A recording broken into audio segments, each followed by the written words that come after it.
जय हिंद साथियों, स्वागत है आप सभी का एक बार फिर से आपके अपने प्यारे से यूट्यूब चैनल आगमन स्टडी पॉइंट में। और आज इस वीडियो में हम लोग बात करेंगे सीटेट की जो 2026 की परीक्षा होने वाली है आपकी फरवरी में, उससे रिलेटेड जो आपका सबसे इंपॉर्टेंट टॉपिक होने वाला होता है इंटेलिजेंस यानी बुद्धि। और अगर आप इस चैनल पर नए हैं तो चैनल को सब्सक्राइब जरूर कर लीजिएगा और वीडियो को अंत तक जरूर देखिएगा, क्योंकि आपकी इस क्लास से जो है आपके परीक्षा में बहुत मदद मिलेगी और आपके कई सारे प्रश्न जब इंटेलिजेंस से आएंगे, हार्वर्ड गार्डनर से आएंगे, तो वो सारे प्रश्न आपके सॉल्व हो जाएंगे। तो आइए साथियों, इस वीडियो में हम चर्चा करते हैं कि कौन कौन सा टॉपिक हम लोग इसमें कवर करने वाले हैं। सबसे पहले मैं इसमें बात करूंगा बुद्धि क्या होती है और बुद्धि कितने प्रकार की होती है। और उसके बाद में बुद्धि का मूल्यांकन, यानी कि हमारे बुद्धि में जो है हमारे मूल्यांकन किसके द्वारा किया गया है। और उसके बाद में बुद्धि लब्धि का जो सूत्र होता है वो क्या होता है, और पूछ लिया जाता है बुद्धि लब्धि का सूत्र इसमें से बताइए क्या है। और इसके बाद में बात करेंगे बुद्धि के सिद्धांत के बारे में। और अगली चीज यहाँ पर आपके सामने दिख रही है हार्वर्ड गार्डनर का बहुबुद्धि सिद्धांत, यानी कि मोस्ट इंपॉर्टेंट टॉपिक आपका जो होने वाला है इसमें ये होने वाला है कि हार्वर्ड गार्डनर के अनुसार हमारी बुद्धियां कितनी प्रकार की होती हैं।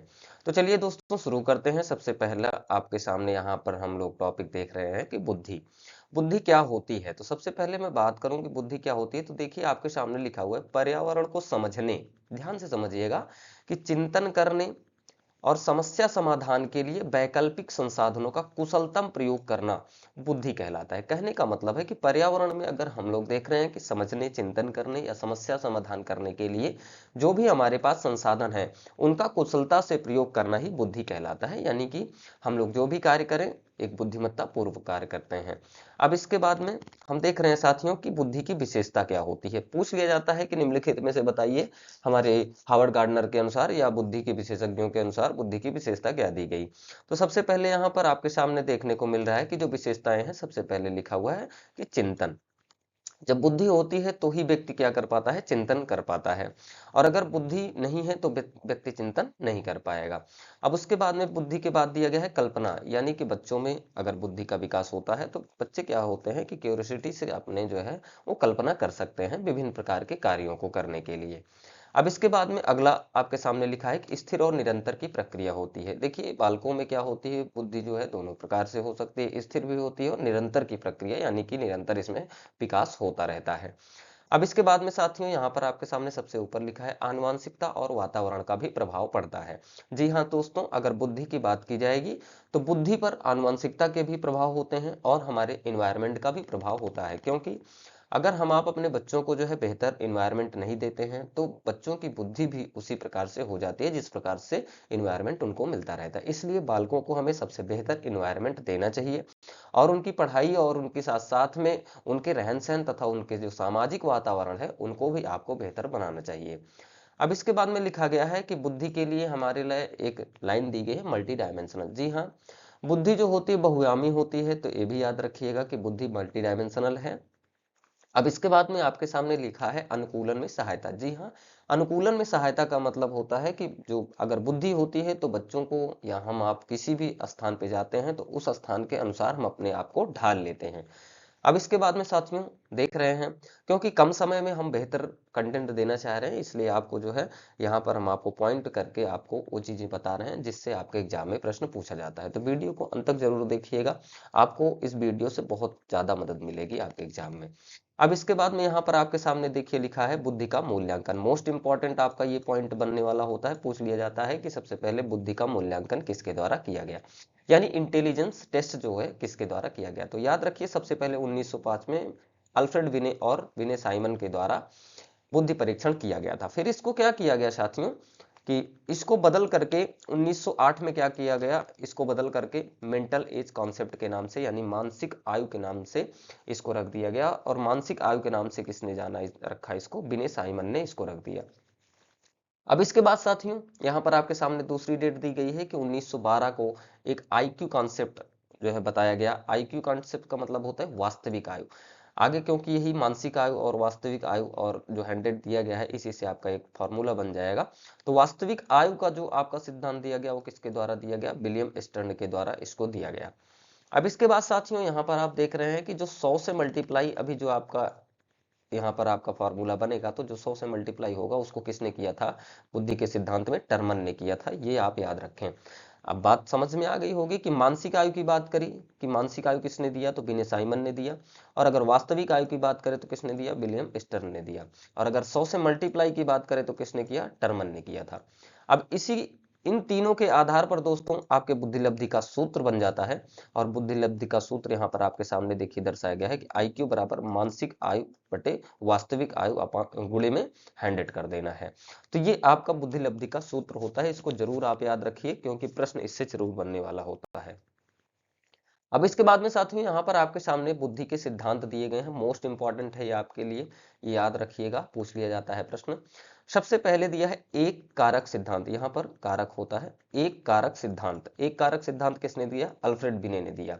इस एक कारक सिद्धांत में क्या बताया गया, तो सबसे पहले देखिए यहाँ पर लिखा गया है कि एक कारक सिद्धांत में इन्होंने बताया कि सभी व्यक्तियों में एक ही प्रकार की बुद्धि होती है जो सभी कार्यों में कार्य करती है। तो ध्यान दीजिएगा, अल्फ्रेड बिने जी ने कहा कि जब अगर सभी व्यक्ति हैं तो सभी व्यक्तियों में एक ही प्रकार की बुद्धि होती है। तो क्योंकि ये ज्यादा प्रभावशाली नहीं रही, क्योंकि आप जानते हैं कि सभी व्यक्तियों में बुद्धियां जो होती हैं वो अलग अलग प्रकार की हो सकती हैं।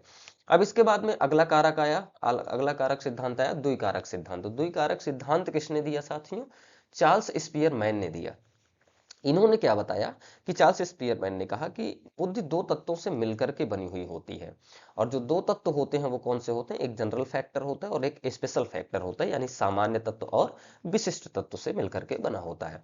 अब ध्यान दें, इनसे प्रश्न कैसे बनेगा, इनसे प्रश्न बनेगा कि एक कारक सिद्धांत के जन्मदाता कौन है, तो उत्तर में होना चाहिए अल्फ्रेड बिने हैं। और अगर पूछ लिया जाए कि किसके अनुसार व्यक्तियों में एक ही प्रकार की बुद्धि होती है, तो आपको बता देना है कि अल्फ्रेड बिने के अनुसार व्यक्तियों में एक ही प्रकार की बुद्धि होती है, क्योंकि इन्होंने ही सिद्धांत में बताया है। अब उसके बाद में पूछ लिया जाएगा कि दो तत्वों से मिलकर के बनी हुई बुद्धि होती है, इसका सिद्धांत किसने दिया, तो चार्ल्स स्पीयरमैन ने दिया था, ये भी आपको ध्यान रखना है। अब इसके बाद में साथियों यहाँ पर हम देख रहे हैं तीतंत्र सिद्धांत किसने दिया, तो तीतंत्र सिद्धांत किसने दिया था, स्टर्नबर्न ने दिया था। अब इन्होंने क्या कहा, इन्होंने कहा कि जो तीतंत्र सिद्धांत है, कैसे आपके इन तीनों के अनुसार बुद्धि विकसित होती है। सबसे पहले इन्होंने बताया कि क्रिएटिव इंटेलिजेंस यानी कि अनुभवात्मक बुद्धि, यानी कि आपके सामने आपके पास में अगर रचनात्मकता है तो रचनात्मकता से भी आपकी बुद्धि का विकास हो सकता है। उसके बाद में इन्होंने एक बुद्धि का प्रकार बताया एनालिटिकल इंटेलिजेंस, यानी घटकीय बुद्धि। यानी कि यहाँ पर हम लोग अगर देखें तो विश्लेषण करने के लिए जो बुद्धि होती है वो आपके लिए एनालिटिकल इंटेलिजेंस के अंतर्गत आ जाती है। उसके बाद में लिखा गया है प्रैक्टिकल इंटेलिजेंस, यानी व्यवहारिक बुद्धि। व्यवहारिक बुद्धि यानी कि जब हम लोग प्रयोगात्मक रूप से किसी के साथ में बिहेव करते हैं तो उस तरीके की जो बुद्धि शामिल होती है वो प्रैक्टिकल इंटेलिजेंस में शामिल होती है। अब इसके बाद में साथियों मोस्ट इंपॉर्टेंट आपके सामने जो पॉइंट होने वाला है वो होने वाला है हार्वर्ड गार्डनर के। तो हार्वर्ड गार्डनर जो थे, इन्होंने सबसे इंपॉर्टेंट एक सिद्धांत दिया, पूछ लिया जाता है बहुबुद्धि का सिद्धांत किसने दिया था, तो बहुबुद्धि का सिद्धांत किसने दिया था, हार्वर्ड गार्डनर जी ने दिया, मल्टीपल इंटेलिजेंस थ्योरी। तो इन्होंने कहा कि बुद्धि के अलग अलग आयाम होते हैं, और दूसरी चीज, और बुद्धि जो होती है वो कई प्रकार की होती है। अगर देखा जाए साथियों कि एनसीईआरटी के अनुसार सबसे मोस्ट इंपॉर्टेंट प्रश्न पूछ लिया जाता है कि बुद्धि कितने प्रकार की होती है, तो उत्तर बताइएगा 8 प्रकार की होती है, क्योंकि एनसीईआरटी ने कितने प्रकार की बुद्धि माना है, 8 प्रकार की बुद्धि माना है। अब इस 8 प्रकार की बुद्धि में आपको हम दिखाएंगे कि सबसे पहले कौन कौन सी बुद्धियां आपके सामने होती हैं। तो जो बुद्धियों की बात होती है साथियों, सबसे पहली बात आ गई भाषाई बुद्धि, है ना। तो यहाँ पर आपकी जो भाषाई बुद्धि है, इस भाषाई बुद्धि में अगर लिखा गया है, देखिए, इसके माध्यम से शब्दों और भाषा का ज्ञान होता है। यानी जिसके पास में भाषाई बुद्धि होती है वो बहुत बेहतर तरीके से सोच समझ करके और उसके साथ साथ में हर चीजों को फैक्ट के अनुसार जो है रखने का कार्य करते हैं। तो इनके जिसमें ये वाली बुद्धि होती है, यानी भाषाई बुद्धि होती है, वो जैसे वकील बनने होते हैं, कवि बन जाते हैं, पत्रकार बनते हैं, ये सभी जो है आपके भाषाई बुद्धि के अंतर्गत बनने वाले होते हैं। आप भी बाद में हमें बताइएगा कमेंट में करके कि हमारे आपके पास में कौन सी बुद्धि है। अब इसके बाद में दूसरा जो आपका बुद्धि का प्रकार बताया गया कि तार्किक गणितीय बुद्धि। ये जो तार्किक गणितीय बुद्धि है बच्चों, इसमें क्या होता है कि इसमें तार्किक योग्यता और मैथ कैलकुलेशंस अधिक होती हैं, यानी कि आप तर्क करना जान जाएंगे, उसके साथ साथ में मैथ की जो कैलकुलेशंस हैं वो बहुत तेजी से होती हैं।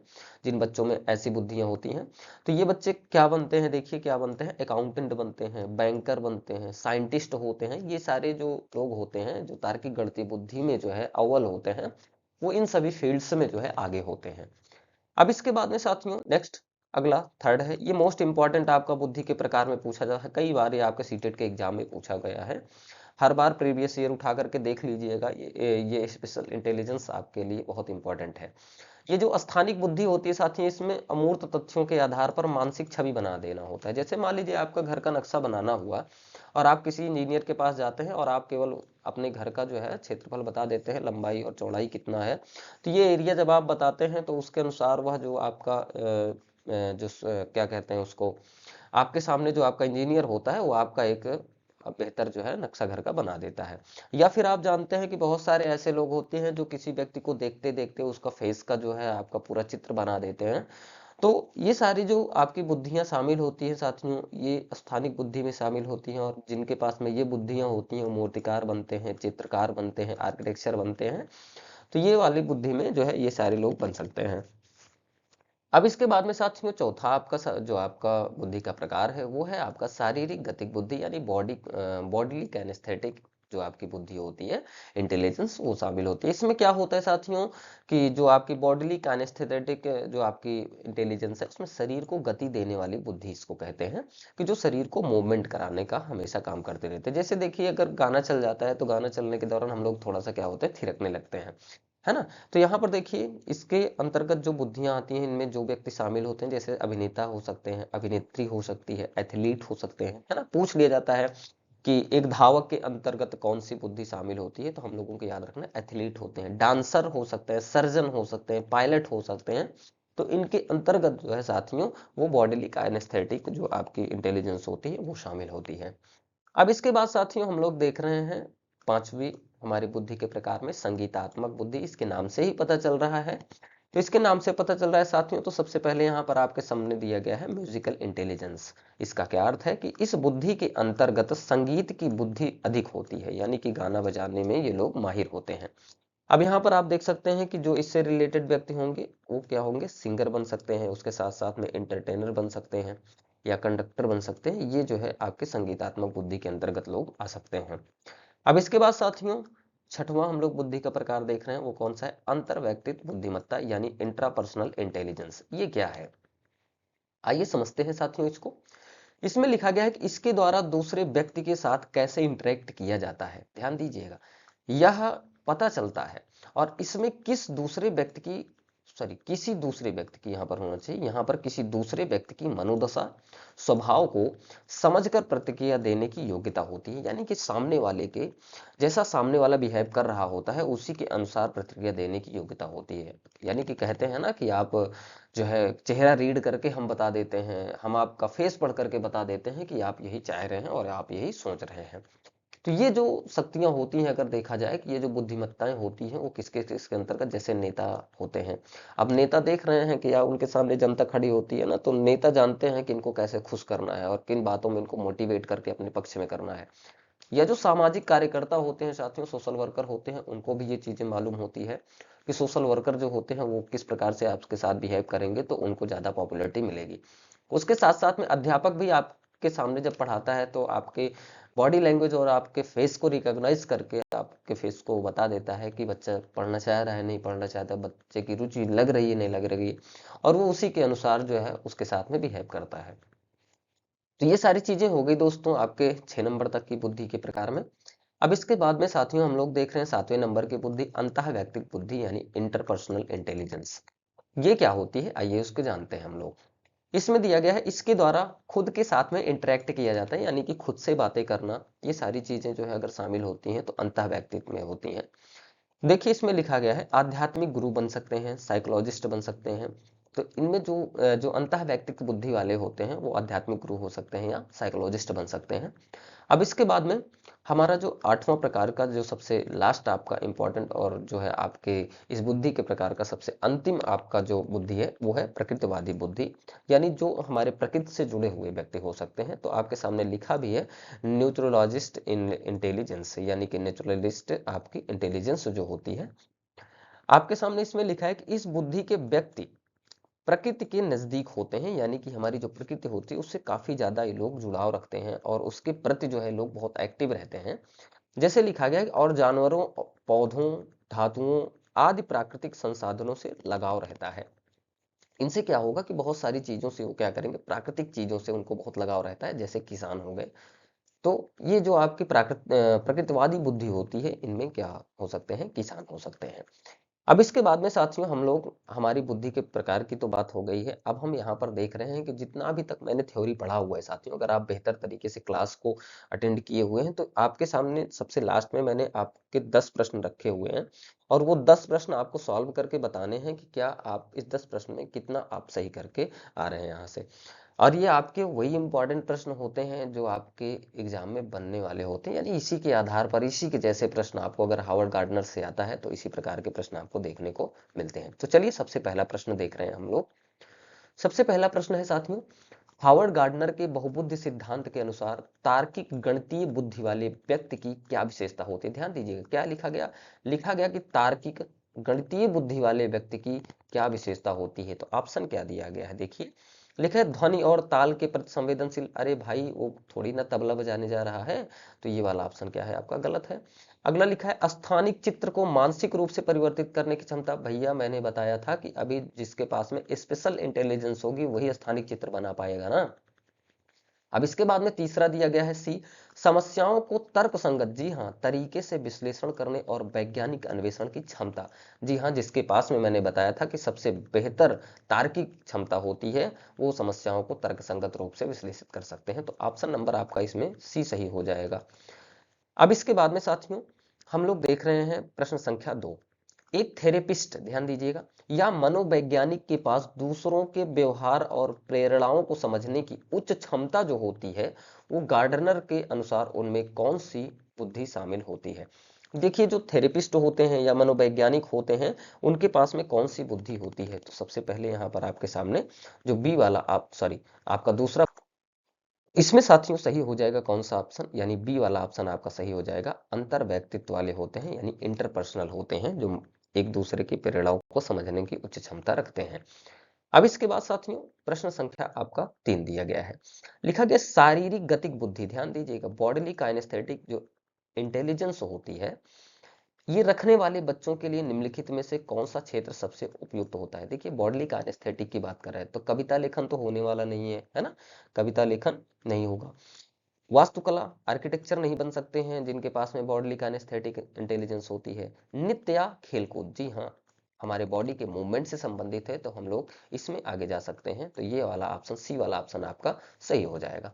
अब इसके बाद साथियों प्रश्न संख्या 4 दिया गया है, दृश्य स्थानिक यानी विजुअल स्पेशल बुद्धि में निपुण व्यक्ति के लिए कौन सा कैरियर विकल्प सही होता है।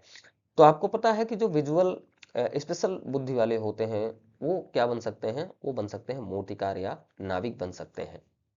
अब इसके बाद में साथियों यहाँ पर आपके सामने, अब इसके बाद में साथियों यहाँ पर प्रश्न संख्या 5 है। हावर्ड गार्डनर के सिद्धांत के अनुसार अंतः व्यक्तित्व यानी इंट्रापर्सनल बुद्धि का अर्थ क्या होता है। तो अभी मैंने बताया था कि इंट्रापर्सनल वाला व्यक्ति क्या कर सकता है। आप उत्तर जरूर बताइएगा। अब इसमें हम लोग ऑप्शन देख रहे हैं क्या क्या है, दूसरों के साथ सामाजिक मेलजोल बढ़ाना, या फिर उसके बाद में लिखा है अपनी खुद की क्षमताओं, सीमाओं और संवेगों की गहरी समझ होना। तो आपको याद रखना है साथियों कि जो इंट्रापर्सनल वाले व्यक्ति होते हैं वो यानी बी वाले ऑप्शन के साथ में जाते हैं, यानी अपनी खुद की क्षमताओं, सीमाओं और संवेगों की गहरी समझ रखते हैं। और अगर देखो यहाँ पर दिया गया जानवरों और पौधों की प्रजातियों में अंतर करना, तो ये नहीं होगा। जटिल गणितीय समस्या समीकरणों को हल करना, तो ये भी नहीं होगा। तो ऑप्शन नंबर बी आपका इसमें सही हो जाएगा। इसके बाद साथियों प्रश्न संख्या 6 है, बहुबुद्धि सिद्धांत के संदर्भ में एयरफोर्स पायलट बनने के लिए निम्नलिखित में से कौन सी बुद्धि की सबसे अधिक आवश्यकता होती है। तो इसमें देखिए लिखा गया है, इसमें लिखा गया है भाषाई बुद्धि। बिल्कुल नहीं भाई, भाषाई बुद्धि से हमारे पायलट की क्या जो है मेल जोल है। जी हाँ, गतिक लिख दिया गया है, काइनेस्थेटिक जो आपकी इंटेलिजेंस दी गई है, यही वाला ऑप्शन आपका सही हो जाएगा, क्योंकि अभी मैंने आपको अपनी स्लाइड में पढ़ाया हुआ है। अब इसके बाद में साथियों प्रश्न संख्या 7 है, गार्डनर के अनुसार जो व्यक्ति प्राकृतिक दुनिया, पेड़ पौधों, खनिज, जानवर के प्रति संवेदनशील होते हैं उनमें कौन सी बुद्धि होती है। देखिए उसमें ऑप्शन क्या है, अस्तित्ववादी होती है या प्रकृतिवादी होती है, स्थानिक बुद्धि होती है, तार्किक होती है। भैया तार्किक नहीं होगी, स्थानिक नहीं होगी, तो सबसे पहले आपके सामने यहाँ पर क्या दिख रहा है साथियों, आपकी प्रकृतिवादी बुद्धि आपके इन व्यक्तियों में पाई जाती है। अब इसके बाद में प्रश्न संख्या 8, बहुबुद्धि सिद्धांत जोर देता है किसके आधार पे, बहुबुद्धि सिद्धांत आपका जोर देता है। देखिए ऑप्शन क्या दिया गया है साथियों, ऑप्शन है बुद्धि की कोई व्यक्तिगत भिन्नताएं नहीं होती हैं, या फिर जो है आपके सामने लिखा गया है कि बुद्धि लब्धि आईक्यू की बुद्धि मापने का एकमात्र साधन है, या फिर दिया गया बुद्धिमत्ता की विभिन्न दशाएं प्रकार हैं, या बुद्धि को केवल वस्तुनिष्ठ परीक्षणों में ही मापा जा सकता है। तो साथियों इसमें जो आपका उत्तर सही हो जाएगा वो हो जाएगा सी ऑप्शन सही हो जाएगा, बुद्धिमत्ता की विभिन्न दशाएं हो सकती है और विभिन्न प्रकार हो सकते हैं। अब इसके बाद साथियों प्रश्न संख्या 9 है, एक शिक्षिका अपने विद्यार्थियों को विभिन्न अधिगम शैलियों को पूरा करने के लिए विभिन्न प्रकार के कार्यों का उपयोग करती है। अब ध्यान से सुनिएगा, अधिगम का मतलब क्या होता है, अधिगम मतलब सीखना, है ना। उनकी शैलियों को पूरा करना है तो विभिन्न प्रकार के कार्यों का उपयोग करती है, तो वह प्रभावित है, किससे प्रभावित है। तो आइए इसमें हम लोग देख रहे हैं किससे प्रभावित है, कोहलबर्ग के नैतिक सिद्धांत से, जी नहीं। अगर आपने अभी तक हमारी पिछली कक्षाओं को नहीं देखा है जिसमें जीन पियाजे जी हैं, कोहलबर्ग हैं, तो अगर आपको ये आपके टॉपिक्स क्लियर नहीं है तो आप हमारे चैनल पर जाकर के आप इस वीडियो को देख सकते हैं। मैं इस वीडियो के डिस्क्रिप्शन बॉक्स में मैं इन वीडियो के लिंक दे दूंगा और आप इन वीडियो को देख करके अपनी परीक्षा को और बेहतर बना सकते हैं। अब इसके बाद साथियों यहाँ पर दिया गया है गार्डनर के बहुबुद्धि सिद्धांत से, सी ऑप्शन दिया गया है पियाजे के संज्ञानात्मक विकास सिद्धांत से, वाइगोत्स्की के सामाजिक सांस्कृतिक सिद्धांत से। तो साथियों यहाँ पर अगर बुद्धि की बात की जाएगी तो बुद्धि की बात में किसकी बात हो रही है साथियों, यहाँ पर गार्डनर जी की बात हो रही है, तो ऑप्शन नंबर बी आपका सही हो जाएगा उत्तर। अब इसके बाद साथियों प्रश्न संख्या आपके सामने 10 है। 10वां प्रश्न लिखा है निम्नलिखित में से कौन सी आलोचना हावर्ड गार्डनर के सिद्धांत से जुड़ी हुई है। तो इसमें क्या लिखा गया है, इस आलोचना के अंतर्गत हम आपको बताना चाहेंगे कि इसमें लिखा है यह व्यवहारिक बुद्धि पर बहुत जोर देता है, जी नहीं। देखिए अगला लिखा है यह केवल प्रतिभाशाली छात्रों के लिए है, नहीं भैया ये सभी छात्रों के लिए होती है। अगली चीज विभिन्न बुद्धियों के लिए कोई अनुभाविक साक्ष्य यानी एम्पिरिकल एविडेंस या मानक परीक्षण संभव नहीं है, जी हाँ ऑप्शन यही सही होगा क्योंकि ये आलोचना हावर्ड गार्डनर के सिद्धांत से जुड़ी हुई है। अब इसके बाद में आपका ऑप्शन नंबर डी है कि यह बुद्धि के केवल 3 प्रकारों की व्याख्या करते हैं, जी नहीं, बुद्धि के कुल 8 प्रकारों की व्याख्या करते हैं हावर्ड गार्डनर जी। तो ऑप्शन नंबर सी आपका सही हो जाएगा साथियों। तो आज के लिए साथियों इतना ही, मिलेंगे आपसे अगली नई क्लास के साथ में इसी प्रकार से। अगर आपको वीडियो बेहतर होती है तो आप वीडियो को शेयर जरूर करिएगा और कमेंट करके बताइएगा कि आपको इसमें से जो कंटेंट मिल रहे हैं वो आपकी परीक्षा उपयोगी कितने महत्वपूर्ण है। तो आज के लिए साथियों इतना ही, जय हिंद।